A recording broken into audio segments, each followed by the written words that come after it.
안녕하십니까. 취업 컨설턴트 최지현입니다. 여러분들 혹시 Manners Makes Man이라는 말을 들어보셨나요? 지난 2015년 영화 킹스맨에서 해리 역을 맡았던 남자 배우가 했던 대사였죠. 격언이기도 하고요. 한때 명대사로 꼽히면서 잠깐 이슈가 되기도 했습니다. 매너가 사람을 만든다. 네, 오늘은 제가 취준생 분들이 필요한 매너를 얘기를 드리려고 합니다. 총 2강에 걸쳐서 우리 취준생 분들이 알고 있으면 도움이 될 매너에 대해서 얘기를 드릴 건데요. 오늘은 특히 이메일로 입사 지원서 제출하기라는 내용으로 말씀을 드리고 싶습니다. 아마 이메일을 사용하지 못하는 분들은 없을 거라고 생각이 드는데요. 그런데 과연 이메일 매너는 잘 활용하고 있을지 의문이 좀 드네요. 제가 대학에서 이 이메일 매너에 대한 수업을 5년째 해오고 있는데요. 제가 처음에 그 학생들에게 과제물을 부여해주고 이메일로 제출하라고 이제 얘기를 했습니다. 인쇄 비용도 줄여야 되고 마감 시간 그 데드라인도 맞춰야 되니까 시스템 시간으로 참 보기가 좋았거든요. 그런데 과제를 받으면서 제가 깜짝 놀랐습니다. 한두 명이 아니었어요. 굉장히 많은 학생들이 이메일의 특성을 잘 알고 있나 의심이 좀 됐었고요. 이렇게 졸업을 하고 취업을 하게 되면 직장 생활은 잘 할 수 있을까라는 그런 걱정도 되더라고요. 제 지인 중에 IT 업종에 종사하시는 팀장님이 계시는데요. 그 팀장님께서 하시는 말씀이 요즘 신입사원들 너무 놀랍다라는 겁니다. 입사를 하게 되면 20대 중반, 후반까지는 이제 입사를 하게 되는데 성인이잖아요. 어른이고 우리가 어느 정도의 기대치가 있는데 학교에서 안 배웠나? 어른인데 이런 기본 잘 모르나? 그런 이제 생각이 든다고 합니다. 그래서 오늘 이 방송을 보시면서 우리 취준생 분들이 이메일 매너를 잘 활용하신다면 참 좋지 않을까 그런 생각이 드네요. 우리가 입사 지원을 할 때는 크게 4가지 방법을 선택을 하죠. 첫 번째는 대기업이나 공기업처럼 채용 전용 온라인 사이트를 운영하는 데 접속을 해서 제출하는 방법입니다. 이 경우에는 우리가 마감 시간 이내에 온라인으로 접속을 해서 정보를 입력한 다음에 제출을 하시면 되겠죠. 그래서 미리 스크린 캡처를 준비를 해 놓거나 준비해 놓은 글을 잘 입력해서 제출하면 됩니다. 메시지를 쓸 일은 없겠죠. 네, 두 번째는 취업 포털 사이트에서 연결해서 제출하는 방법입니다. 이 경우에는 우리 취준생 분들이 미리 가입은 해 두셔야 되겠죠. 그리고 양식에 맞춰서 입사 지원서도 다 저장을 해 두셔야 됩니다. 그리고 나서 제출하기 버튼만 누르면 쉽게 또 제출을 할 수 있겠죠. 그리고 세 번째 경우는요. 채용 공지가 뜨면 그 아래에 담당자 연락처가 있습니다. 이메일이나 전화번호가 있는데 그것을 확인하고 이메일로 직접 입사 서류를 제출하는 방법입니다. 그리고 네 번째는 많은 기업이 선택하고 있지는 않지만 아직도 오프라인으로 접수를 받는 기업이나 학교가 있습니다. 이런 경우에는 일반 우편보다는 등기 우편으로 보내서 서류가 분실되지 않도록 하는 것이 좋겠죠. 이 중에서 메시지가 필요한 방법은 어떤 건가요? 네, 짐작하셨겠지만 세 번째 이메일로 입사 지원서 제출하기가 메시지가 필요하겠죠. 그동안 우리 취준생분들은 이메일을 가까운 친구나 지인들과 자료를 공유하는 용도로 많이 쓰셨을 거예요. 그런데 예의를 갖춰서 보내야 하는 대상에게 이메일을 보낼 때는 어떻게 보내야 될까 한번 생각해 보신 적 있으세요? 만약에 채용 담당자가 여러분의 이메일을 받고 이 친구 참 괜찮은데 일 한번 시켜보고 싶다라는 생각을 들게 할 정도라면 얼마나 좋겠습니까? 그렇죠? 그래서 이메일 매너에 대해서 오늘 얘기를 하겠습니다. 네, 그런데 여러분, 그러면 매너란 무엇입니까? 네, 매너가 뭘까요? 우리 학생들에게 제가 매너가 뭘까요? 라고 물어보면 한 3초 동안 침묵이 흐르다가 이렇게 얘기를 합니다. 예의, 예절, 에티켓? 이라고 얘기를 하는데요. 글쎄요. 매너나 에티켓이 외래어이기 때문에 번역을 하면 예의나 예절로 번역이 되겠죠. 그렇지만 그게 맞는 걸까요? 그렇다면 매너와 그리고 에티켓은 어떤 차이가 있을까요? 혹시 알고 계셨나요? 간단하게 말하면 매너는 나와의 약속입니다. 그러나 에티켓은 사회적인 약속입니다. 우리 예의 범절이라는 말이 있죠. 예의는 매너에 해당이 되고 범절은 에티켓에 해당이 된다고 할 수가 있습니다. 그래서 매너는 타인을 존경하는 마음을 담아서 또한 나의 우아함을 표현하기 위한 습관적인 어떤 행동이라고 한다면 에티켓은 우리 모두가 더불어 살아가고 편하게 살기 위해서 지켜야 하는 약속이라고 기억을 해두시면 좋겠네요. 그러면 이해를 돕기 위해서 사진을 보면서 말씀을 드리겠습니다. 우리 주변에 이런 많이 볼 수 있는 풍경이에요. 그렇죠? 첫 번째 사진을 좀 볼까요? 첫 번째 사진을 좀 보면 지하철 안에서 우리가 흔히 볼 수 있는 핑크 좌석입니다. 임산부 배려석이라고 불리는 이 핑크 좌석에는 우리가 주변에 탑승한 승객 중에서 임산부가 있다면 저 자리를 양보하자라고 약속한 자리입니다. 물론 이 약속을 잘 지키면 좋겠지만 어기는 분들도 있겠죠. 그 다음에 두 번째 사진을 좀 볼게요. 두 번째 사진은 버스에서 볼 수 있는데요. 노인이나 아니면 임산부, 몸이 불편하신 환자라든지 아니면 어린이를 동반한 그런 교통약자의 경우에 그런 사람들이 보인다면 우리가 이 자리를 양보하자라고 약속한 자리입니다. 네, 세 번째인데요. 세 번째 아래에서 첫 번째 사진을 보면 금연구역이라는 안내 문구가 있죠. 이 약속은 무엇 때문에 만들어졌습니까? 네, 어떤 특별한 어떤 특정 건물이나 지역 내에서 구역 내에서 우리가 담배는 피지 말자, 흡연합시다라고 약속을 해둔 자리입니다. 그리고 마지막 사진을 보시면 우리 흔하게 볼 수 있는 또 안내 표지판 중에 또 하나인데요. 들어가지 말자라고 약속해 놓은 곳입니다. 어떠세요? 이런 사진들, 우리가 약속했던 것들, 이런 것들은 우리 모두가 편안하게 편익을 누리기 위해서 약속을 한 것입니다. 규칙이나 규범. 그래서 다 같이 지키자라고 하는 공중 도덕에 해당되는 것을 우리가 바로 에티켓이다라고 이해를 하시면 되겠습니다. 물론 이렇게 안내 표지판이나 문구 이런 것만 해당이 되나 하는 의문을 가지실 텐데요. 그렇진 않습니다. 우리가 공공장소에서 소리를 크게 지르지 말자 이런 것들은 꼭 표지판이 없지만 우리가 기본적으로 지켜야 하는 것이잖아요. 과태료를 물든 물지 않든 사회적으로 우리가 약속한 부분을 에티켓이라고 생각을 하시면 되겠습니다. 그러면 다음 사진도 같이 볼까요? 첫 번째 사진을 좀 봐주세요. 주변에 이런 사람 있지 않으세요?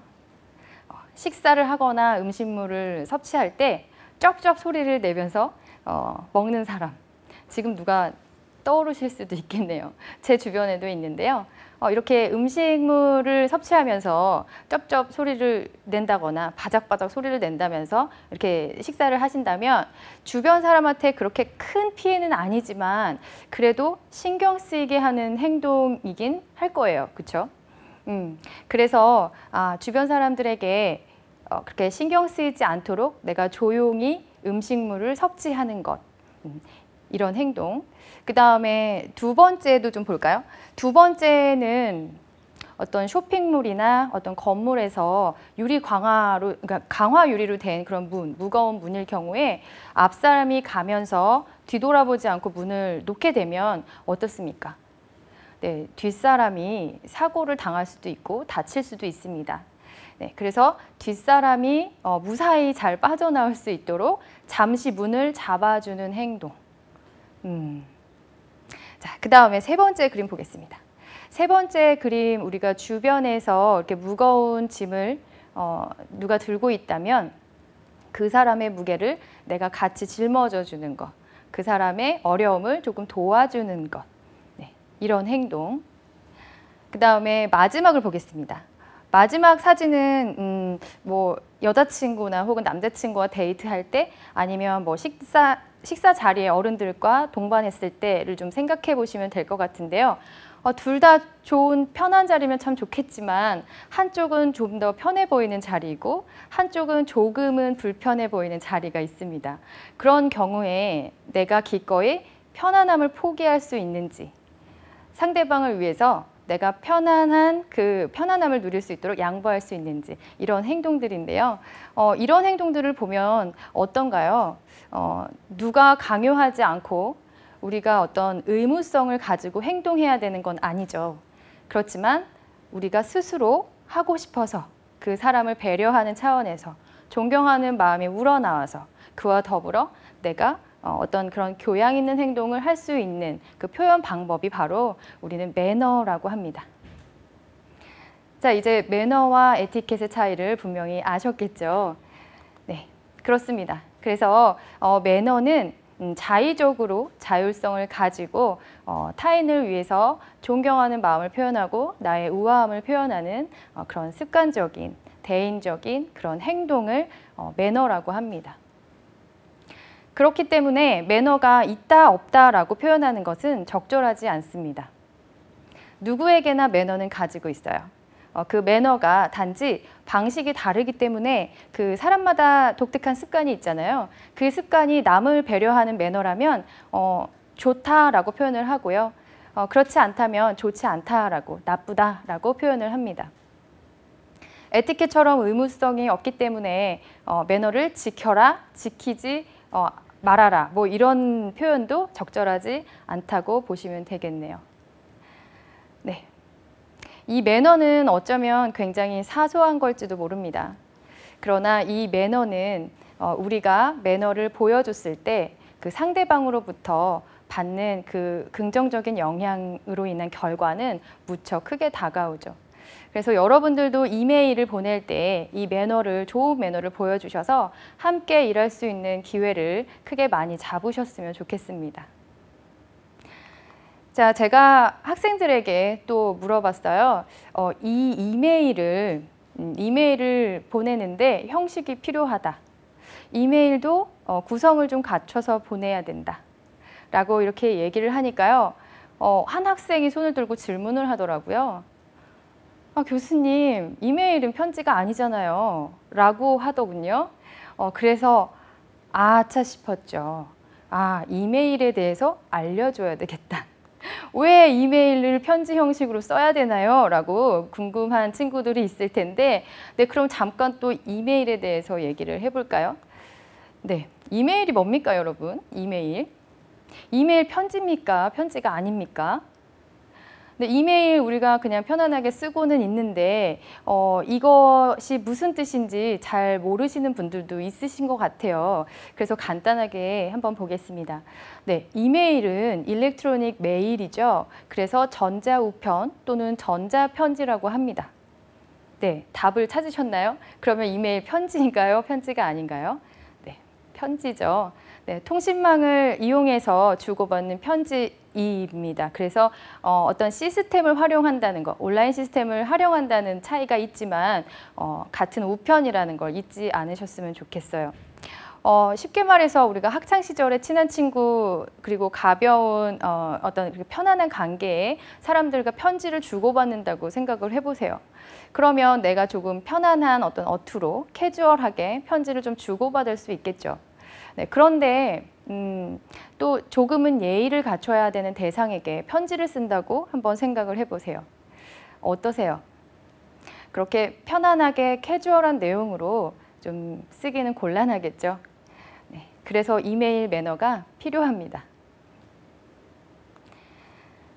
자, 이메일은 크게 다섯 가지 특징을 가지고 있는데요. 첫 번째는 경제성입니다.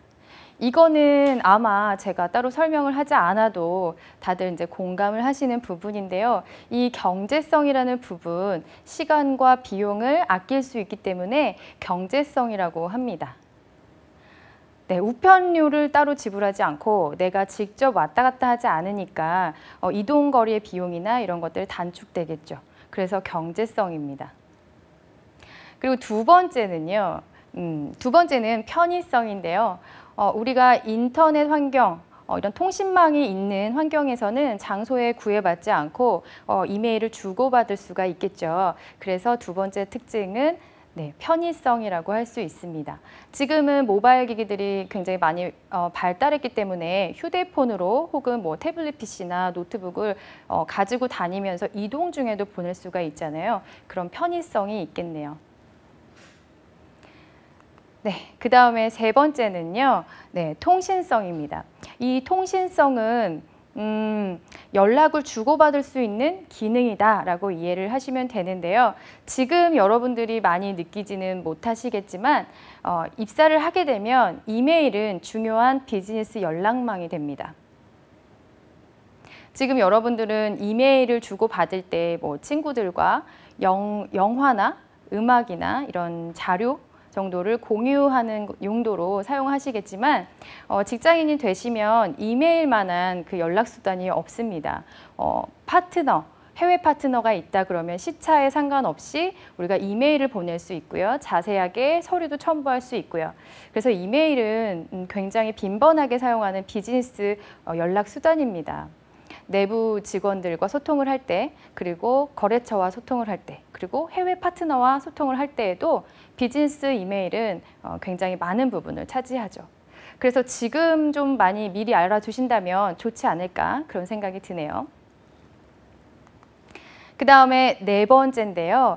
네 번째는 기록성입니다. 이 기록성도 마찬가지예요. 이메일은 문서입니까? 문서가 아닙니까? 네, 이메일은 문서이죠. 이메일은 문서가 될 수 있습니다. 공식적인 문서로 활용을 할 수 있기 때문에 이메일로 업무를 많이 주고받는데요. 이메일에는 주고받는 사람의 어떤 대상과 시간과 날짜와 그 자료, 오고 갔던 내용들이 다 기록되어 있기 때문에 히스토리 관리를 할 수가 있어요. 그래서 동일한 내용에 대해서 계속 주고받다 보면은 그 업무의 히스토리나 진행 상황을 볼 수도 있고요. 어떤 근거 자료로도 활용을 하실 수가 있습니다. 그 다음에 다섯 번째 특징인데요. 이 다섯 번째 특징은 바로 연결성입니다. 이 연결성은 첫인상에서 나오는 첫인상의 특징에서 나오는 그 연결성과 같다고 보시면 되는데요. 한번 예를 들어 볼게요. 첫인상, 어떤 사람을 딱 봤는데 제가 그 사람이 굉장히 호감이었습니다. 호감이라는 좋은 인상을 가지고 있으니까 그 사람에 대해서 자꾸 상상하게 되고 추측하게 되는데 이 사람은 성격도 참 긍정적일 거야. 이 사람 참 공부도 잘했을 거야. 이 사람 성장 배경 참 사랑을 많이 받고 자란 사람 같아. 이 사람 대인관계도 잘할 것 같아. 좋을 것 같아. 친구도 많을 것 같아. 일도 잘할 것 같아. 이런 여러 가지 연결돼서 상상하고 추측하게 되죠. 물론 그런 생각은 주관적인 판단이기 때문에 사실 여부와는 상관이 없지만 우리가 받는 사람이 발신자의 그런 이미지와 인상과 성향과 어떤 모든 관련된 것들을 추측하고 연결해서 생각할 수 있는 부분입니다. 그렇기 때문에 저는 우리 취준생 분들이 우리 이 세 가지 중요한 특징 때문에 이메일 매너를 좀 잘 알고 활용을 잘 하셨으면 좋겠어요. 그래서 채용 담당자 분이 여러분의 그 입사 지원서 이메일을 받고 이 친구 참 괜찮다. 같이 일해보고 싶다. 일 좀 알려주고 싶다. 막 이런 생각이 막 들도록 이메일을 잘 쓰셨으면 좋겠습니다. 제가 실제로 받았던 이메일들을 몇 가지를 좀 보여드릴게요. 제가 이제 학생들에게 상황은 이렇습니다. 중간고사 과제물로 입사지원서를 제출하세요 라고 이제 레포트 과제를 부여를 했고요. 우리 학생들이 자기의 이메일로 입사지원서를 첨부해서 저에게 제출한 상황입니다. 그러니까 어떤가요? 받는 사람의 대상은 교수님인 거죠. 그리고 보내는 사람은 학생이고 이런 상황에서의 제가 받았던 이메일 첫 번째 보시면서 어떤 것을 좀 개선하면 좋을지 같이 한번 생각을 해볼게요. 네, 첫 번째 이메일입니다. 네, 보시면서 어떤 게 생각이 드세요? 어떤 게 좀 개선이 되면 좋을까요? 한번 생각해 보세요. 지금 보시면서 뭐가 잘못됐지? 라고 생각하시는 분들도 계실 거고요. 아, 좀 많이 부족한데? 라고 생각하시는 분들도 계실 겁니다. 첫 번째 이메일 좀 어떻습니까? 제가 개인정보 때문에 조금 이렇게 흐림 처리를 좀 했거든요. 근데 특별한 글자는 아니기 때문에 그거는 이제 그 내용에 대해서는 넘어가도록 하고요. 제목, 입사지원서 수정본 어디과 누구누구라고 이제 해서 보냈습니다. 네, 첨부 파일이 들어왔네요. 호텔 경영과 친구가 입사지원서를 보냈는데요. 도대체 이게 뭐가 잘못된 거죠? 네, 여러분 찾으셨어요? 네, 메시지가 전혀 없죠. 메시지가 전혀 없습니다. 그럼 어떤 친구들은 이렇게 생각하실 거예요. 보내라 그래서 서류 보냈습니다. 네, 첨부 파일을 보내는 건 맞지만 이 이메일에 메시지 기능이 있다는 걸 잊으셨죠?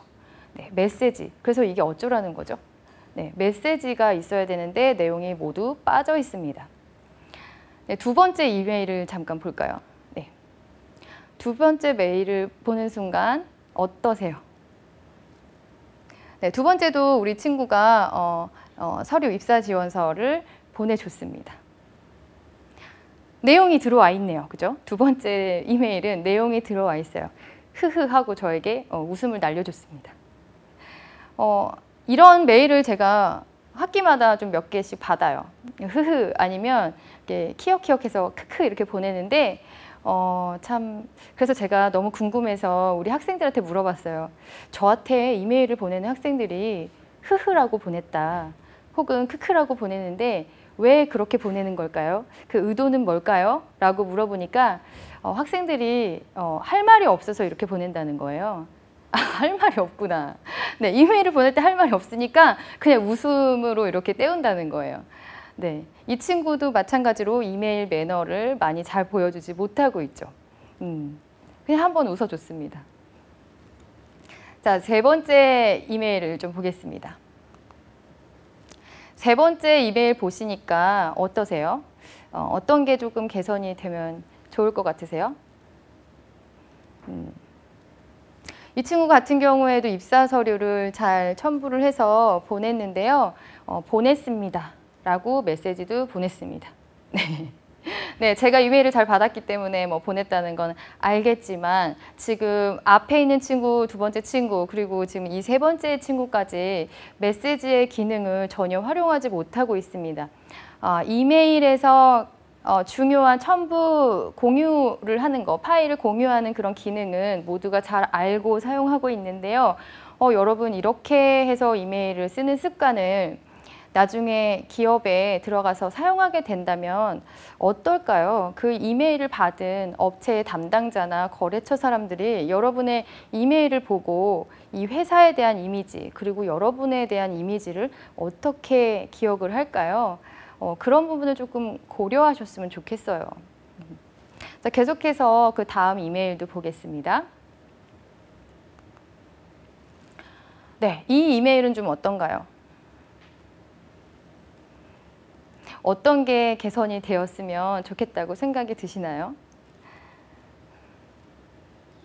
네, 이 친구는 제목을 보세요. 자소서 수정본입니다. 그러고 네, 한쪽만 눈물을 또 흘리고 있네요. 네, 제목을 쓰실 때에 중요한 내용이 들어가게끔 하는 거 좋은데요.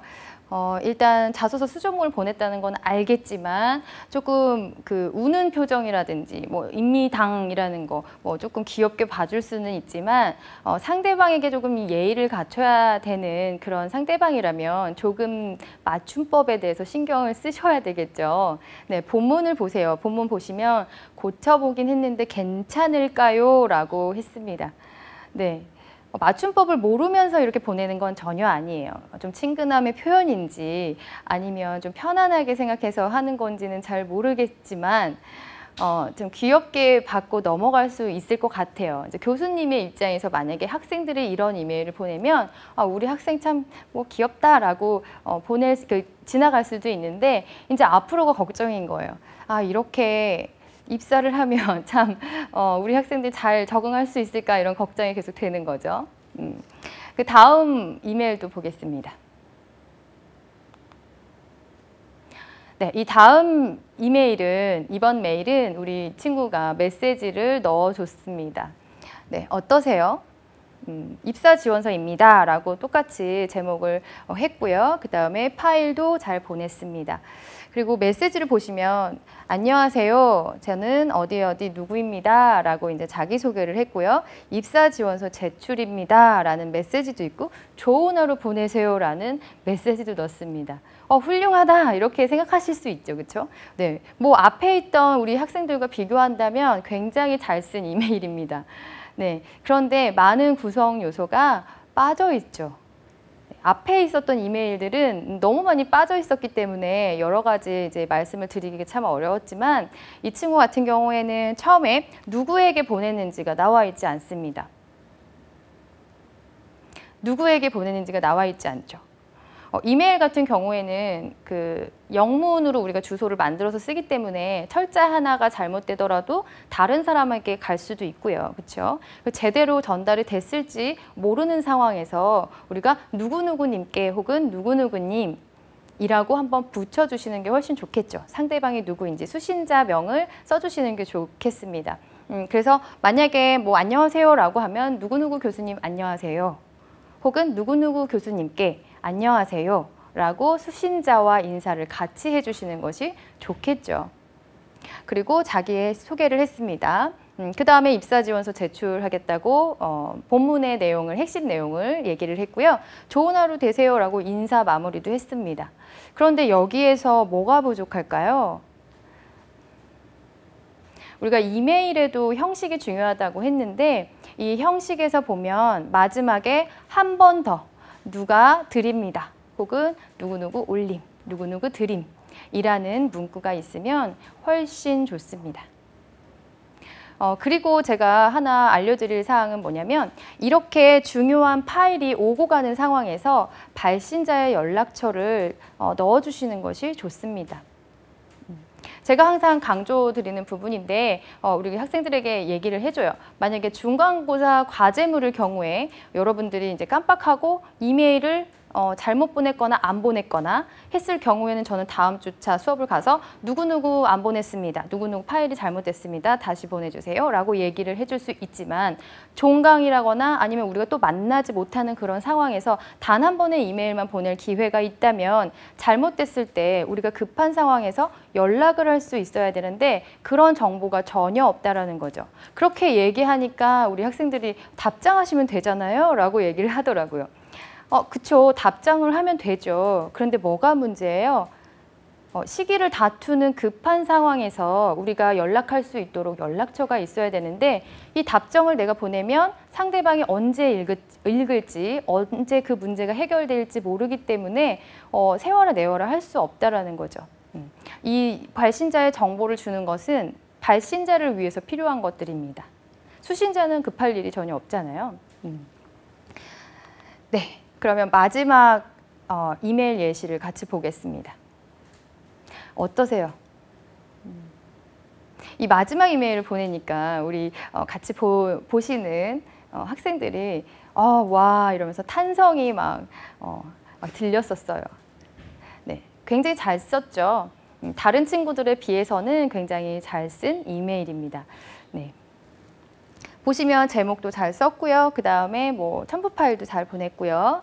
네, 그 다음에 수신자 그리고 이름 인사까지 다 했습니다. 네, 최지원 교수님 안녕하세요 라고 누구누구 받는 분이 누구인지 다 지명을 해줬고요. 그 다음에 첫 인사도 잘 해줬습니다. 그리고 본인 소개도 했습니다. 저는 어떤 과목 수강 중인 누구누구라고 합니다 라면서 자기소개도 잘 마쳤습니다. 네, 그 다음에 중간고사 과제에 입사 지원서를 제출하려고 합니다 라고 하는 부분에 핵심 내용이 나왔는데요. 잘 보시면 저기 밑줄이 쳐져 있죠. 이 밑줄 쳐진 부분 보세요. 네. 핵심 내용, 중요한 부분은 우리가 이렇게 강조를 할 수 있습니다. 이것은 보는 사람을 위해서 배려하는 행위인데요.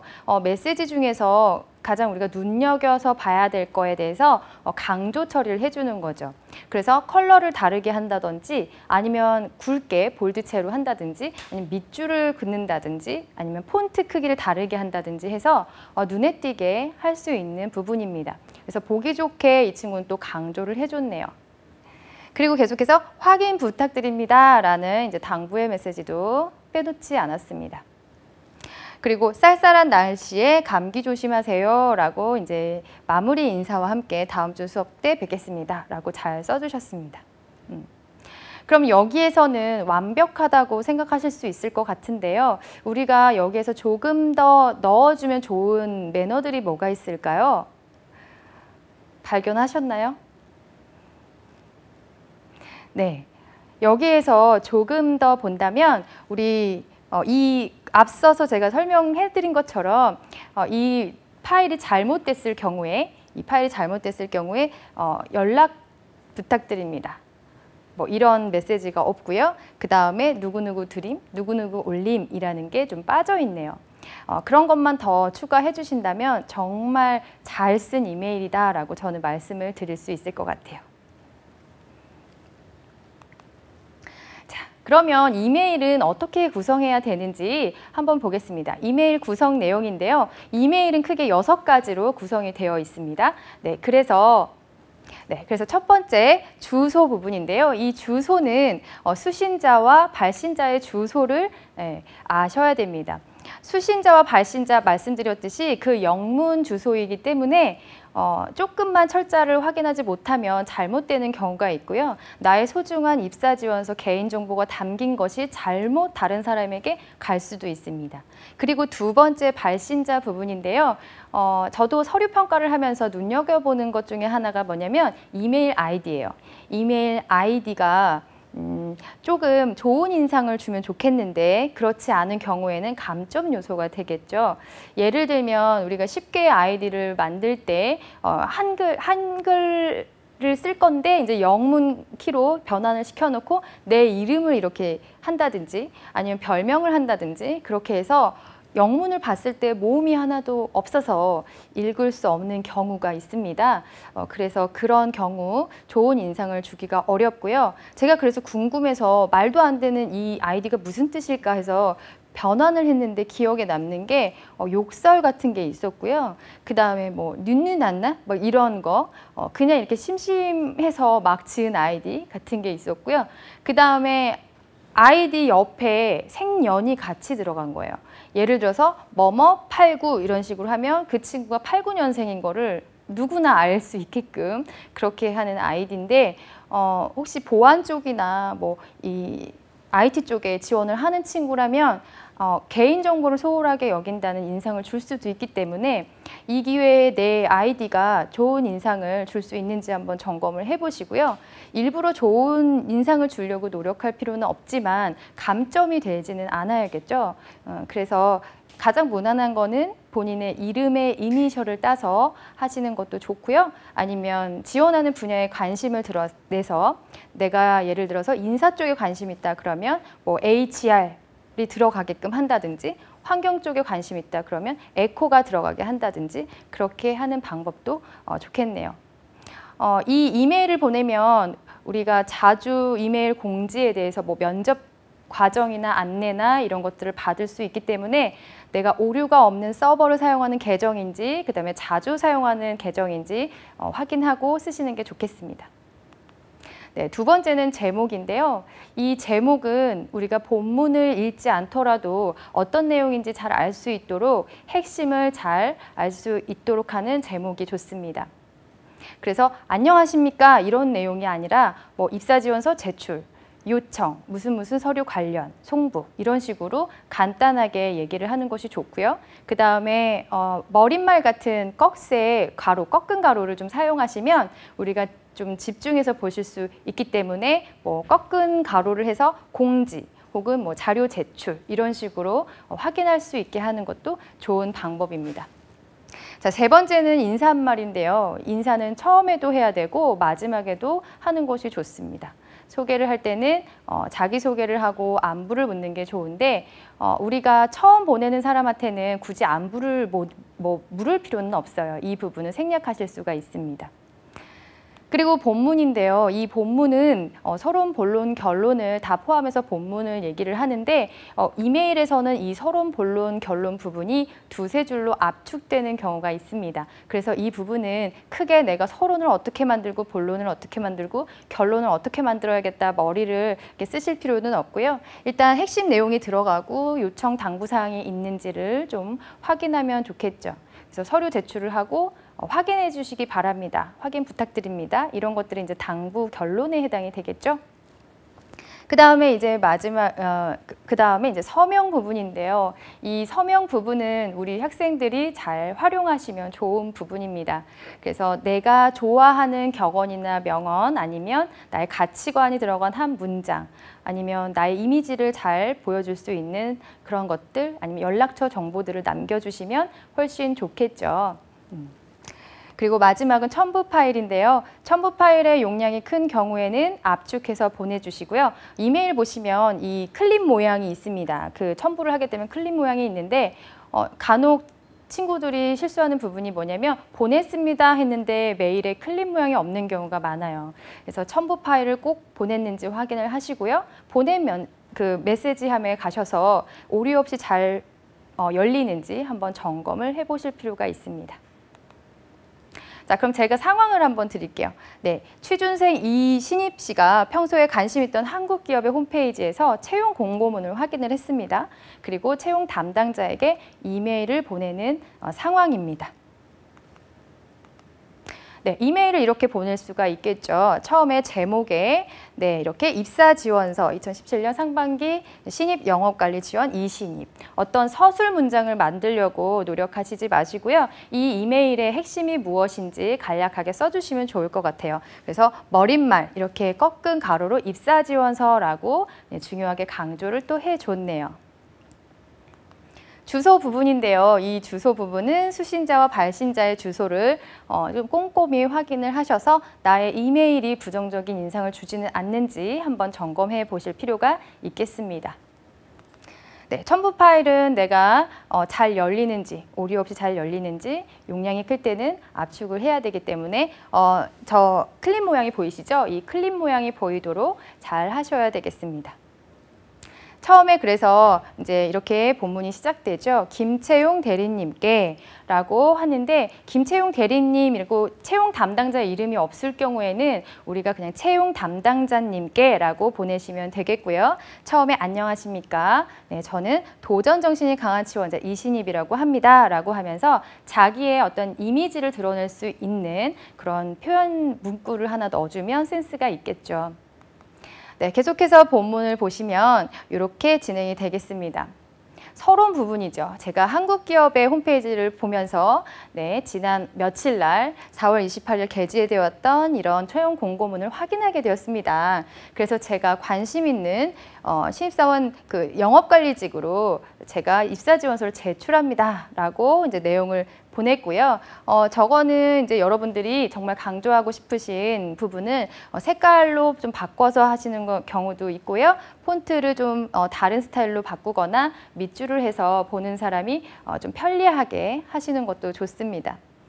네, 그래서 자료를 함께 요청하신 그 양식에 맞춰서 제가 자료를 잘 첨부를 했고요. 그와 더불어서 포트폴리오도 첨부했습니다. 라고 해서 첨부 내용도 다시 한번 해줬는데요. 첨부 파일명을 설정하실 때 다운받았을 때 이 수신자가 잘 정리할 수 있도록 입사지원서라고만 하지 말고 어떤 분야 그리고 내가 누구인지 한 번에 알 수 있는 그런 파일명으로 설정하시면 좋겠습니다.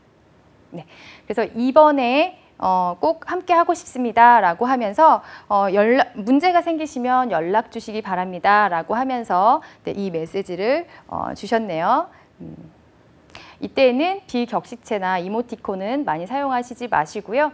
그리고 오탈자나 띄어쓰기, 맞춤법 등은 확인을 하셔야 되겠습니다.